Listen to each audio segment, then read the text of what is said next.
बड़ी खबर निकाय चुनाव से जुड़ी है। ओबीसी आरक्षण के अध्यादेश को राज्यपाल की मंजूरी मिल गई है। निकाय चुनाव को लेकर ओबीसी आरक्षण के अध्यादेश को मंजूरी मिल गई है। कैबिनेट की बैठक में ओबीसी आरक्षण का अध्यादेश पास हुआ था और इस पर अब राज्यपाल की भी मंजूरी मिल गई है। ये बड़ी खबर है। तो निकाय चुनाव में जो ओबीसी आरक्षण का मुद्दा था उसको लेकर एक बड़ा अपडेट आ रहा है और बड़ा अपडेट यह है कि ओबीसी आरक्षण के अध्यादेश पर राज्यपाल की मंजूरी मिल गई है।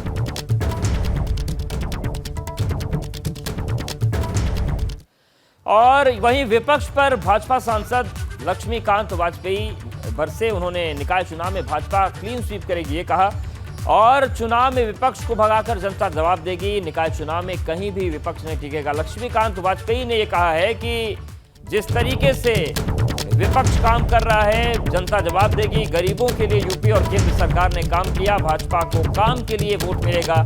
मेरठ से हमारे संवाददाता सनु शर्मा ने राज्यसभा सांसद डॉक्टर लक्ष्मीकांत वाजपेयी से खास बातचीत की।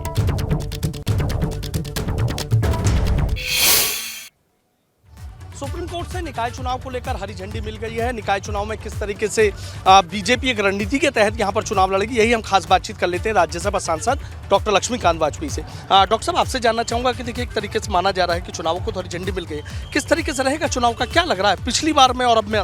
सुप्रीम कोर्ट में पिछली बार सरकार गई थी और ये कहने के लिए गई थी कि हमने जो निर्णय लिया है आरक्षण का ओबीसी का, उस पर सुप्रीम कोर्ट ने कहा था कि नहीं, आप एक कमेटी बनाकर विचार कर लीजिए। उस कमेटी ने समय से पहले ही रिपोर्ट सबमिट की शासन को। शासन ने वो रिपोर्ट सुप्रीम कोर्ट को उपलब्ध करा दी। सुप्रीम कोर्ट ने शासन से कहा है कि अब आप इस पर काम शुरू करिए। अब मैं जो समझ पा रहा हूँ ये है कि शासन इस पर इसके अनुसार आरक्षण करेगा और आरक्षण करने के बाद आपत्ति का समय दिया जाएगा और आपत्ति का निस्तारण होगा, तब उसके बाद चुनाव होगा। क्या माना जाए इस बार बीजेपी के परफॉर्मेंस की अगर बात? 100% भाजपा में होगा। नगर निगम, नगर पालिका परिषद और नगर पंचायत किए हुए कामों के आधार पर होगा।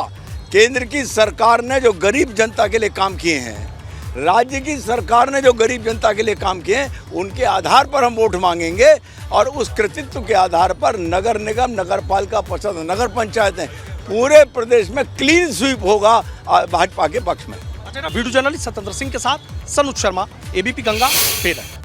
और आगे बढ़ते हैं। निकाय और आगामी लोकसभा चुनाव को लेकर भाजपा ओबीसी समाज को रिझाने में जुट गई है। ओबीसी वोटर्स पर भाजपा की नजर है और भाजपा के राज्यसभा सांसद हरनाथ सिंह का बयान सामने आया। उन्होंने ओबीसी समाज के लिए कई काम सरकार ने किए ये कहा। ओबीसी समाज के लिए किए गए कार्यों को जनता तक पहुंचाया जाएगा। 9 साल के कार्यकाल में मोदी सरकार ने कई काम किए हैं जिससे ओबीसी समाज को फायदा मिला है और ओबीसी समाज भाजपा के साथ है, वो उन्होंने दावा किया है। बीजेपी के राष्ट्रीय अध्यक्ष जेपी नड्डा ने कल ओबीसी सांसदों के साथ बैठक की थी जिसमें आगे को लेकर के दिशा निर्देश दिए हैं। इसी बैठक में उत्तर प्रदेश से राज्यसभा सांसद हरनाथ सिंह यादव भी शामिल हुए थे। इस वक्त हमारे साथ बातचीत के लिए मौजूद हैं। कल क्या कुछ बातचीत हुई सर? चूंकि लोकसभा चुनाव भी नजदीक है, निकाय चुनाव भी उत्तर प्रदेश के अंदर नजदीक है, तो क्या कुछ आप लोगों को दिशा निर्देश दिया गया? ऐसे है कि भारतीय जनता पार्टी सतत रूप से चलने वाली जीवंत पार्टी है। एक चुनाव आज रात्रि को ख़त्म हुआ, कल प्रातःकाल से हम दूसरे चुनाव की तैयारी शुरू कर देते हैं। तो इस प्रकार की बैठकें सामान्य तौर से होती रहती हैं। उसी कड़ी में ये कल सारे पिछड़े वर्ग के जितने सांसद हैं वो सब उनकी बैठक थी और उस बैठक में अनेक मुद्दों पर चर्चा हुई। उसमें से एक प्रमुख मुद्दा ये भी था कि ओबीसी वर्ग को जो पिछले 9 वर्षों में आदरणीय मोदी जी ने अनेक योजनाएं प्रारंभ किया है उनके कल्याणार्थ, उनके ऊपर चर्चा थी। उनको लेकर के हम पिछड़े वर्ग के बीच में जाएंगे, उनको बताएंगे। और वैसे पिछड़ा वर्ग जो है वो अधिकांश बड़ा हिस्सा उसका जो है भाजपा के साथ में है और उन्हीं की ताकत के बल पर हम ये सारे चुनाव जीत रहे हैं। अगर बात करें तो जिस तरीके से उत्तर प्रदेश के अंदर निकाय चुनाव भी अब घोषित होने वाले, किसी वक्त घोषणा हो सकती है, इसके अलावा आगे लोकसभा चुनाव भी है, तो उत्तर प्रदेश को लेकर क्या रणनीति रही है?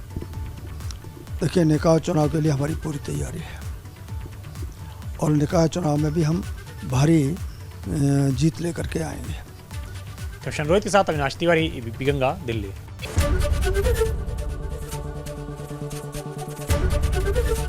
एबीपी गंगा, खबर आपकी, जुबान आपकी।